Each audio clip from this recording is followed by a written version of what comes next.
Hello বন্ধুরা, কেমন আছো তোমরা সবাই? আমরা খুব ভালো আছি। মেয়ের সামার ভ্যাকেশন শুরু হতেই চলে এসেছিলাম ঘুরতে আমার ছোট কাকার বাড়ি, যেটা ছিল হাওড়ায়। হাওড়ায় আসার পর সন্ধেবেলা ভাইরা বলল এখানে একটা দারুণ রেস্টুরেন্ট খুলেছে, যার নাম হলো দাওয়াতে রিওয়াজ। চলো সেখানে গিয়ে খাওয়া দাওয়া করা যাক। যেমন ভাবা তেমন কাজ, চলে এলাম সবাই দাওয়াতে রিওয়াজে। হাওড়ার কদমতলায় এই রেস্টুরেন্টটা। সত্যি ভেতরের অ্যাম্বিয়েন্সটা খুব সুন্দর ছিল আর খাবার দাবার অসাধারণ ছিল। মেনু কার্ডের একটা ছবি দিয়ে দিচ্ছি, তোমরা চাইলে শর্টসটা পজ করে দেখে নিতে পারো। আমরা প্রথমে চিকেন নিয়ে নিয়েছিলাম, চিকেন কাবাব। তারপরে আমরা একটা ভেটকি কাবাব নিয়ে নিয়েছিলাম।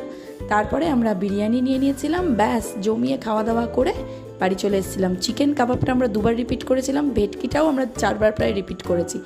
ভীষণ টেস্টি খাবার, ট্রাস্ট মি। হাওড়ায় যদি কেউ থেকে থাকো, দাওয়াত রিওয়াজে অবশ্যই ভিজিট করো।